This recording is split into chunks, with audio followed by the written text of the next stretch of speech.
The canvas tent billowed in the hot Wyoming wind, and Olivia Zimmerman pressed her 6-month-old daughter closer to her chest, trying to shield her from the dust that seemed to seep through every crack and fold of their temporary home on the outskirts of Goldfield.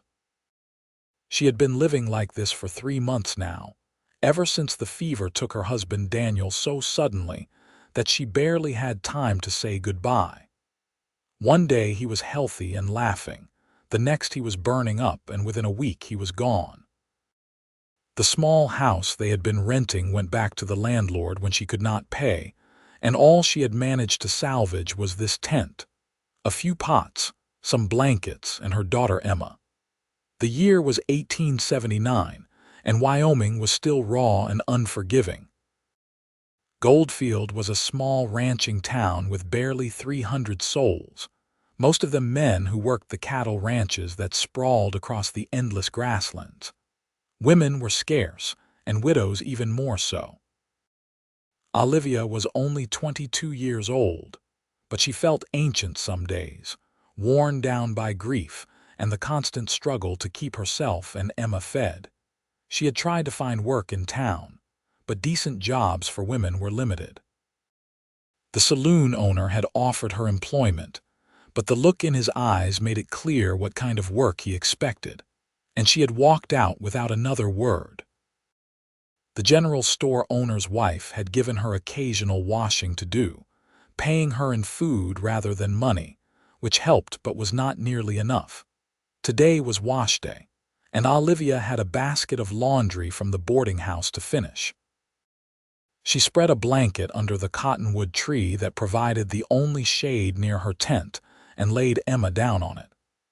The baby gurgled happily, reaching for the dappled sunlight that filtered through the leaves. Olivia hauled water from the creek that ran 100 yards from her campsite, heating it over her small fire. Her back ached from the constant bending and lifting, and her hands were raw from the lye soap.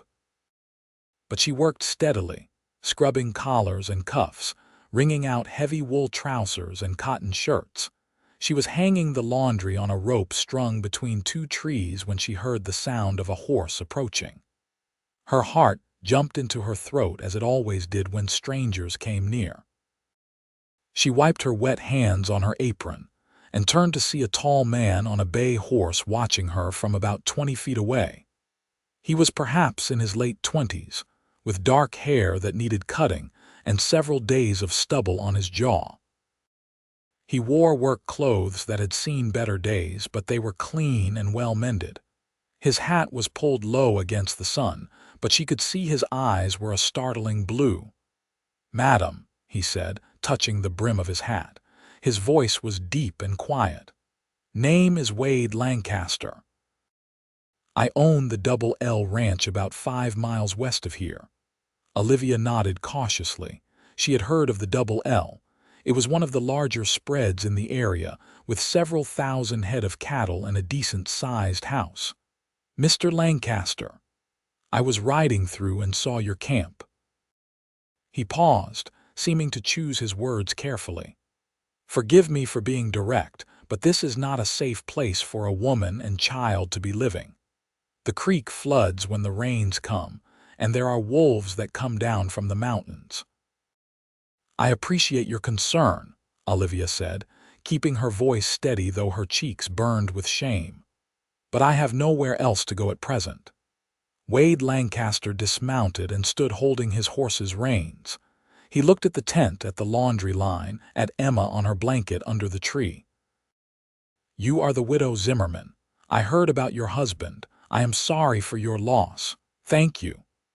Olivia did not know what else to say. She waited for him to state his business and leave. Instead, he was quiet for a long moment, and then he said something that shocked her. "I have land that is not being used, good land with water and trees. I could build you a house there, nothing fancy but solid, safe." Olivia stared at him. "Why would you do that?" "Because it is wrong for you to be living like this," he said simply. "You and your baby deserve better." "I cannot pay you," Olivia said, her pride warring with her desperation. I am not asking for payment. Wade Lancaster met her eyes steadily. I have more than I need and you need help. That is reason enough. Olivia felt tears prick her eyes and she blinked them back furiously. She had cried so much in the past months that she thought she had no tears left, but kindness undid her in a way that hardship did not.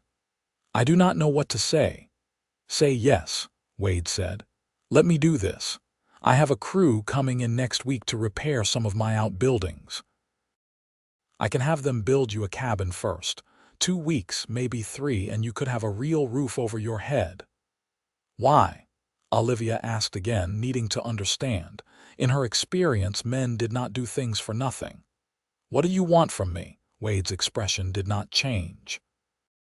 Nothing that you do not want to give. You can live there as long as you need. If you want to repay me someday when you are back on your feet, fine. If not, that is fine too. I just cannot ride by and see a woman and baby living in a tent when I have the means to help. Olivia searched his face for any sign of deception or hidden motive, but all she saw was sincerity. It frightened her almost as much as it gave her hope. I do not understand men like you. There are not many left, Wade admitted with a faint smile. My mother raised me right, or tried to. She always said that the measure of a man is what he does when nobody is watching. Well, I am watching and I cannot look away. Emma made a fussing sound, and Olivia quickly went to pick her up, bouncing her gently. Wade watched but kept his distance, respecting her space. Where would this house be? Olivia asked. On my land, about a mile from my own house. There is a nice spot by a spring protected from the wind, trees for shade and firewood. The soil is good if you wanted a garden, and you would just build it and let me live there. Yes. Olivia looked down at Emma, whose blue eyes, so like her father's, gazed up at her trustingly. She thought of the cold nights in the tent, of the fear she felt every time the wind picked up or strange sounds echoed in the darkness. She thought of winter coming and how impossible it would be to keep Emma warm and safe in canvas walls. All right, she said quietly. Yes, thank you, Wade nodded as if that settled it. I will come by tomorrow with a wagon. You can move your things to my ranch. There is a bunkhouse that is not being used right now. You can stay there while we build. It is not much, but it is solid. That is generous of you. It is practical, Wade corrected. I cannot have my crew working nearby if you are still living in this tent. Too much distraction and not proper. The next day dawned clear and hot, and true to his word, Wade Lancaster arrived with a wagon in the mid-morning. He helped Olivia pack her few possessions, handling everything with care. When they took down the tent, she felt a strange mixture of relief and sadness. This canvas had been her home, however poor, and now she was leaving it for an uncertain future. The ride to the Double L Ranch took almost an hour over rough terrain. Emma slept in Olivia's arms, lulled by the motion of the wagon. Wade did not talk much, but it was not an uncomfortable silence. Olivia studied the landscape, the rolling grasslands dotted with cattle, the distant mountains purple against the sky. The ranch house came into view, a sturdy log structure with a covered porch and stone chimney. It looked well maintained and comfortable, the kind of home Olivia had dreamed of but never expected to have. Beyond it were several outbuildings, corrals with horses, and a barn that looked newly built. Wade drove past the main house to a smaller building set back among the cottonwoods. This is the bunkhouse, he said, pulling the wagon to a stop. I use it when I have extra hands during roundup, but it is empty now. He helped her down from the wagon and carried her things inside. The bunkhouse was simple but clean, with 4 bunks, a table, some chairs, and a small stove. Windows let in good light, and the floor was solid wood. I will bring you some food from the house, Wade said, and anything else you need. There is a well just outside and an outhouse behind that stand of trees. "This is more than enough," Olivia said, looking around with wonder. After months in the tent, this felt like a palace. "I will leave you to settle in," Wade said. "My housekeeper, Martha, will come by later. She is a good woman. She can help you with whatever you need." Over the next days, Olivia began to understand the rhythm of the ranch. Wade was up before dawn, working with his small crew of 4 men who lived in another bunkhouse on the far side of the property. They were respectful when they saw her, tipping their hats and keeping their distance. Martha, a stout woman in her 50s with kind eyes, brought food and supplies and stayed to chat, hungry for female company. "Mr. Lancaster is a good man," Martha told her on the third day, sitting at the bunkhouse table while Olivia fed Emma. "His parents died 5 years back in a wagon accident. He was just 23 then, and he took over this ranch and made something of it. Works harder than any man I have known. He has been very kind to me," Olivia said carefully. Martha gave her a knowing look. "He is lonely, though he would never say so. This ranch is his whole life. He has no time for courting or socializing. I keep telling him he needs a wife, but he says he is too busy." Olivia felt her cheeks warm. "I am sure that is his own business." Of course," Martha said quickly. "I am just an old woman who talks too much. Pay me no mind." But Olivia found herself thinking about Wade more than she should. She saw him every day, usually at a distance, working with the horses or riding out to check on the cattle. Sometimes he stopped by in the evening to see how she was settling in, always polite and proper, never staying long. On the 8th day, the construction crew arrived. 6 men with wagons full of lumber and tools, ready to work. Wade came to the bunkhouse early that morning to take Olivia to the building site. They walked through a meadow thick with wildflowers, following a path that wound through the cottonwoods. The spring Wade had mentioned bubbled up from the rocks, forming a clear pool before trickling away in a small stream. The spot was beautiful, sheltered, and peaceful. "What do you think?" Wade asked. "It is perfect," Olivia said, and meant it. "I drew up some plans," Wade said, pulling a folded paper from his pocket. "One main room with a sleeping loft, a good fireplace, a covered porch. If you want changes, tell me now." Olivia looked at the sketch, her throat tight. "It is more than I ever hoped for." "You will need a chicken coop too," Wade said, as if thinking aloud, "and a root cellar. We can add those after the house is up." The work began that day, and Olivia watched in amazement as the crew laid the foundation with practiced efficiency. Wade worked alongside them, his shirt soaked with sweat, his muscles straining as he lifted beams and hammered nails. He was tireless, driving himself harder than any of the other men. Olivia helped where she could, bringing water from the spring, preparing meals for the crew. Martha showed her how to make biscuits that the men devoured, and how to brew coffee strong enough to strip paint. Emma was passed from one set of arms to another, the men surprisingly gentle with the baby, their rough hands careful. One evening after a long day of work, Wade sat on the porch of the bunkhouse, too tired to walk back to his own house. Olivia brought him a cup of coffee and sat in the other chair, Emma asleep in her arms. "The house is coming along well," Olivia said. "It will be ready soon." Wade sipped his coffee, his eyes on the sunset painting the sky in shades of orange and gold. "Another week, maybe less. I do not know how to thank you." "You have thanked me a dozen times already," Wade said. "You do not need to keep saying it." "But I feel it," Olivia insisted. "You have given me hope when I had none. You have given my daughter a future." Wade was quiet for a moment. "Can I ask you something?" "Of course." "What was your husband like?" Olivia had not expected that question. She thought about Daniel, about his easy laugh and his dreams of building a life in the West. "He was kind. Young. We were both so young.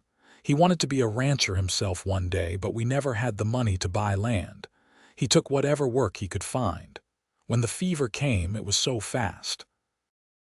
I barely had time to understand what was happening before he was gone. You loved him. I did, Olivia said simply. Not the wild, passionate love from dime novels, but something steady and good. We were partners, friends. I miss him. That is the best kind of love, Wade said. The kind that lasts. Have you ever been in love? Olivia asked, then immediately regretted the boldness of the question. I am sorry, that is not my business. No, it is all right. Wade set down his coffee cup. I thought I was once. There was a girl before my parents died, Sarah Collins. She was the banker's daughter, pretty as a picture. We talked about marriage. But after the accident, when I had the ranch and all the responsibility, she decided I was not what she wanted anymore. She married a lawyer from Cheyenne and moved away. I am sorry. Wade shrugged. It worked out for the best. She would have hated ranch life, all the dirt and work and isolation. She wanted fancy dresses and parties, not cattle and hay. Some women like the ranch life, Olivia said. Do you? Wade asked, his blue eyes meeting hers. Olivia felt her heart skip. I think I could. I like the quiet, the space, the honesty of the work. It is honest work, Wade agreed. Hard but honest. They sat in comfortable silence as the stars began to appear, and Olivia felt something shift between them, something she was not quite ready to name. The house took shape with remarkable speed. The walls went up, the roof was framed, and soon the structure stood solid and real against the sky. Wade was there every day, checking every board and nail, making sure everything was perfect. Olivia watched him work and saw the care he put into every detail, and she understood that this was more than just charity. This was him building something for her specifically, putting thought into where the windows should go to catch the morning light, how high the porch should be to keep out the rain. One afternoon, she walked to the building site with Emma on her hip and found Wade alone, fitting the door into its frame. He looked up when she approached, wiping sweat from his forehead. It has a door now, Olivia said with a smile. It has a door, Wade confirmed. And tomorrow we will start on the fireplace. After that, just the finish work and it will be done. It is beautiful, Wade. She had started using his first name without thinking about it, and he had never objected.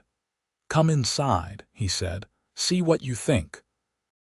She stepped through the doorway into the main room. The space was bigger than she had expected, with windows on 3 sides letting in light. The ceiling was high with exposed beams. A ladder led up to the sleeping loft. The fireplace will go here, Wade said, indicating the north wall. Big enough to heat the whole house and cook on. I am having the mason come from town to build it proper.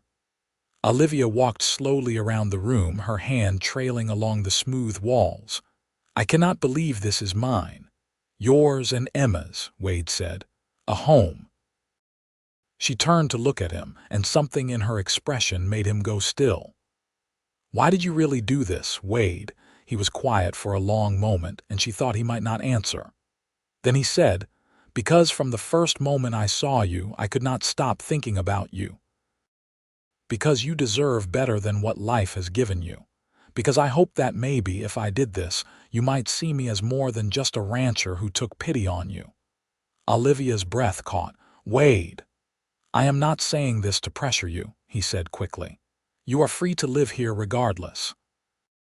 I just wanted you to know the truth. I care about you, Olivia.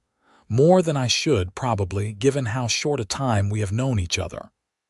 I care about you too, Olivia said softly. You have shown me more kindness than I knew existed, but I am afraid. It has been less than 6 months since Daniel died. I do not know if what I feel is real or just gratitude. Then take your time, Wade said. Figure it out. I am not going anywhere. She stepped closer to him, her heart pounding. What if it is real? What if I am falling in love with you? Wade's expression transformed, hope flooding his features. Then that would be the best thing that has ever happened to me. I need time, Olivia said again. You have it, Wade promised. All the time you need. But over the following days, as the house neared completion, Olivia found her feelings growing clearer rather than more confused. She watched Wade with Emma, saw how gentle he was with the baby, how he made her laugh with silly faces. She saw how he treated his men with fairness, how he worked harder than anyone. She saw the way he looked at her when he thought she was not paying attention, his eyes full of tenderness and longing, and she realized that what she felt was not gratitude. It was love, different from what she had felt for Daniel, but no less real. It was the kind of love that came from truly seeing someone, from recognizing in them the qualities that mattered most. The house was finished on a bright September morning. The crew packed up their tools and headed back to their regular work, and Wade took Olivia and Emma to see the completed home. It was perfect. The fireplace was a beautiful work of stone. The windows had real glass. The floors were smooth and clean. There was a rocking chair on the porch that Wade had made himself, and a cradle in the loft for Emma. I thought you might need furniture, Wade said as Olivia stood in the main room, tears streaming down her face. So I made a few things. The table and chairs are from my parents' house. My mother would want you to have them. Wade, I cannot, Olivia said, overwhelmed. You can and you will, Wade said firmly. This is your home, Olivia. I want you to be happy here. She turned to him, Emma in her arms, and said the words that had been building in her heart. I would be happier if you were here too. Wade went very still. What are you saying? I am saying that I love you, Olivia said, her voice shaking but sure. I am saying that if you still want me, I want you too, not because of the house or the kindness, but because of who you are. Because you have shown me what real goodness looks like. Because when I think about the future, I cannot imagine it without you.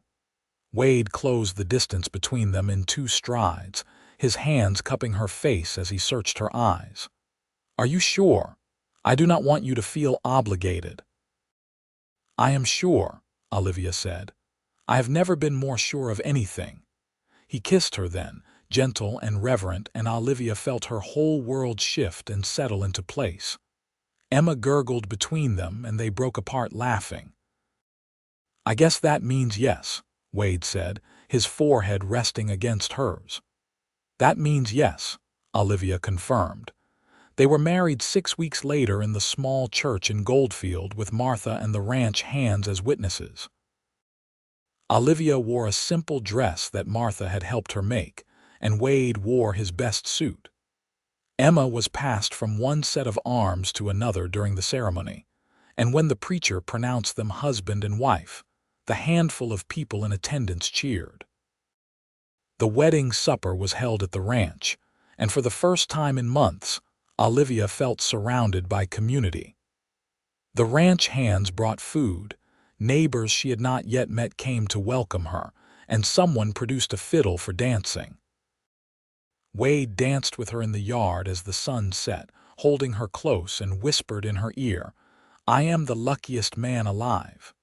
We are both lucky, Olivia said. We found each other when we most needed to. They moved into the house together, and Olivia set about making it a true home. She planted a garden the following spring, vegetables and herbs and flowers. Wade built the chicken coop he had promised, and soon they had fresh eggs every morning. He taught her to ride a horse, and she explored the ranch with Emma bundled against her chest. Life settled into a rhythm that felt right. Wade worked the ranch, and Olivia managed the house and garden. They talked in the evenings, sharing stories of their pasts and dreams for the future. They laughed more than Olivia had thought possible, finding joy in small things like Emma's first steps and the first tomatoes from the garden. The intimacy between them grew slowly and naturally. Wade was patient and tender, always mindful of Olivia's past and her needs. She had been nervous on their wedding night, but he made her feel safe and cherished, and gradually she learned to trust him completely with her heart and her body. By the following winter, Olivia was pregnant. Wade was overjoyed, already planning additions to the house to accommodate a growing family.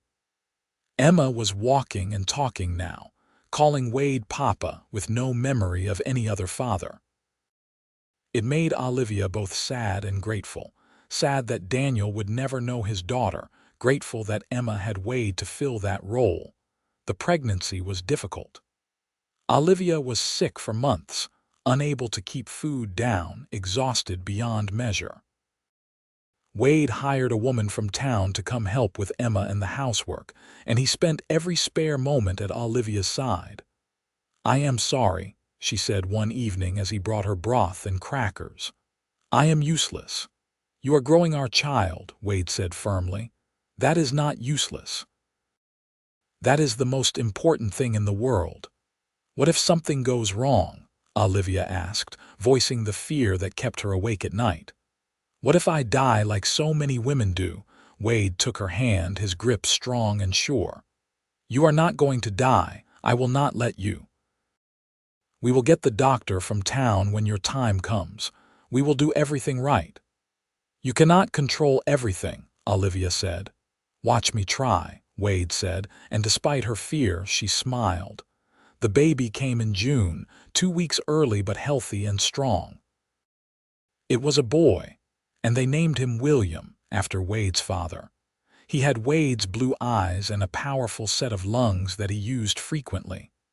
Olivia recovered slowly from the birth, her body exhausted but her heart full.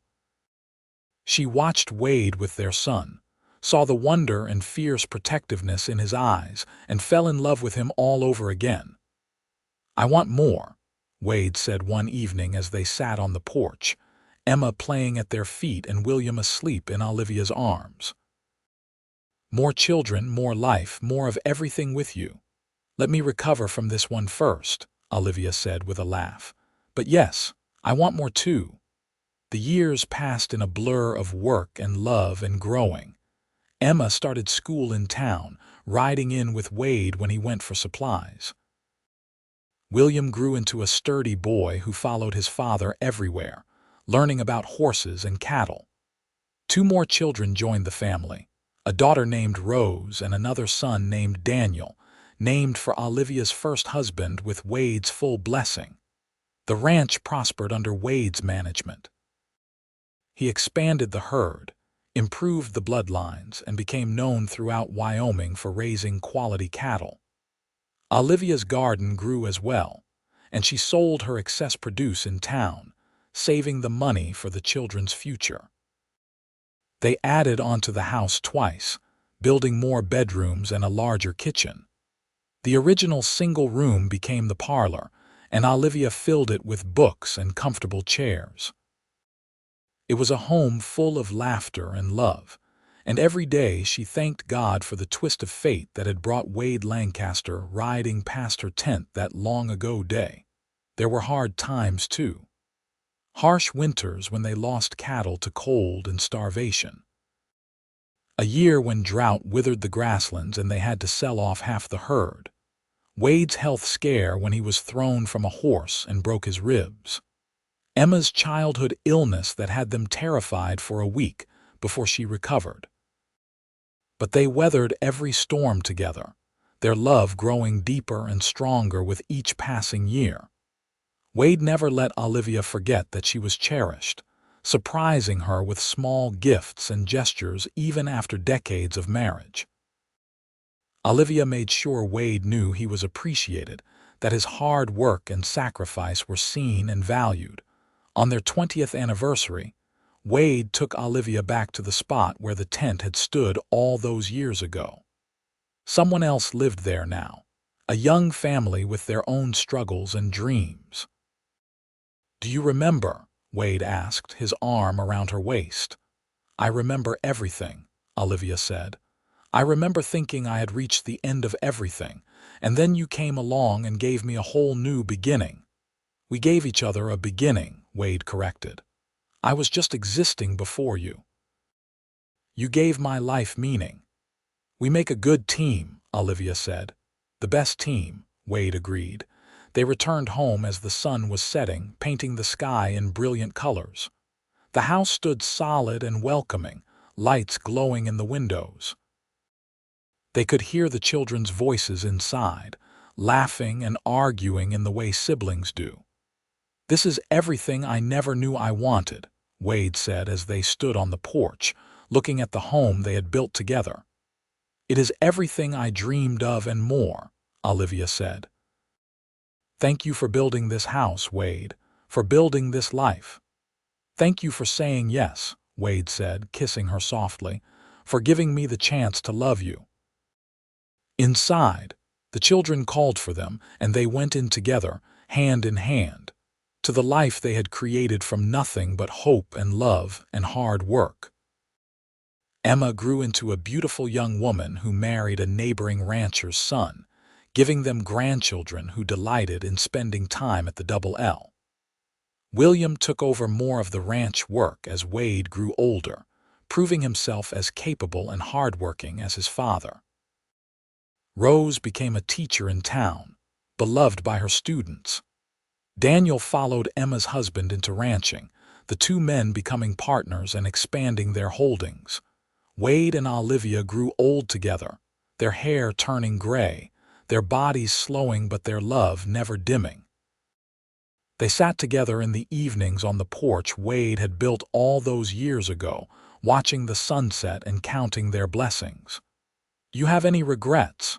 Wade asked one evening when he was in his 60s and she was 59. Olivia thought about it, really considered the question. She thought about Daniel and the life they had started to build before his death. She thought about the hardship and fear of those months in the tent. She thought about taking a chance on Wade, on love, on hope. "No," she said finally. "No regrets. Everything brought me here to you, to this life." "How could I regret any of it? I regret that I did not find you sooner," Wade said, "that we did not have more time." "We have had plenty of time," Olivia said, "and we still have more. We are not done yet." "No," Wade agreed, squeezing her hand. "Not yet." They had another decade together. Years filled with grandchildren and great-grandchildren, with the steady rhythm of ranch life, with the deep comfort of a love that had been tested and proven true. When Wade finally passed peacefully in his sleep at the age of 73, Olivia grieved him with the fierce sorrow of someone who had lost their other half. But she did not crumble. She stood strong, surrounded by her children and their families, and she told them stories of their father, of his kindness and generosity and love. "He saved me," she said at his funeral, her voice strong despite her tears. "I was living in a tent with a baby and no hope, and he built me a house. But more than that, he built me a life.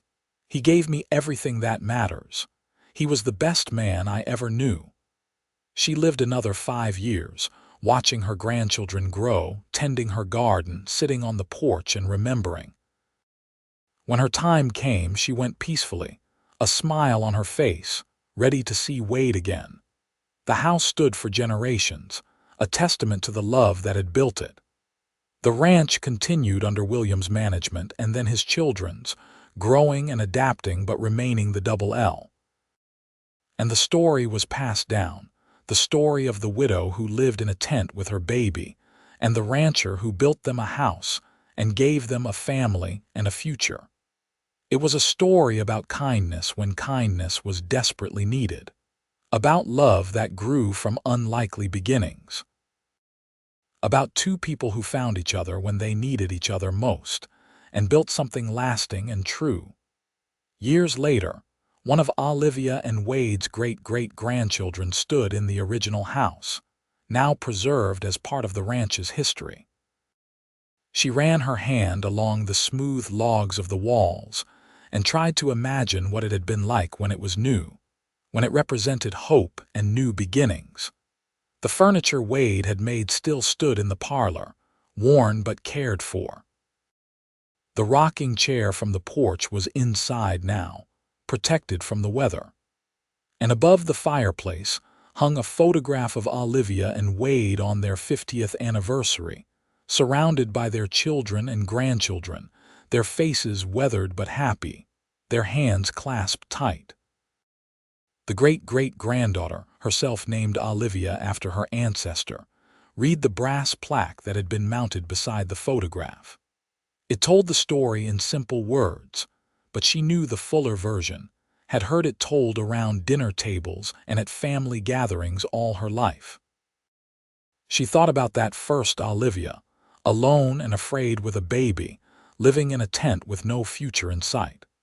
She thought about Wade, seeing someone in need and choosing to help without expecting anything in return. She thought about how that single act of kindness had rippled forward through time, creating generations of family and love. "Thank you," young Olivia whispered to the photograph. "Thank you for being brave enough to accept help. Thank you for building this family." The house stood silent around her, full of memories and love, a monument to the power of compassion and the enduring strength of true love. It had started with a tent, and a baby and a rancher with a kind heart. It had grown into a legacy that would last forever, proof that sometimes the smallest acts of kindness lead to the greatest love stories, and that a house built with love becomes a home that shelters generations. Wade Lancaster had built Olivia Zimmerman a house all those years ago, but together they had built something far greater. They had built a life, a family, and a love that death itself could not diminish. They had taken their pain and loss and transformed it into joy and hope. They had shown everyone who came after them that love was always worth the risk, that kindness was never wasted, and that home was not just a place, but the people you filled it with. And on quiet evenings, when the wind blew across the Wyoming grasslands and through the cottonwood trees, you could almost hear their voices on the porch, talking and laughing together. Eternally young, eternally in love, eternally home.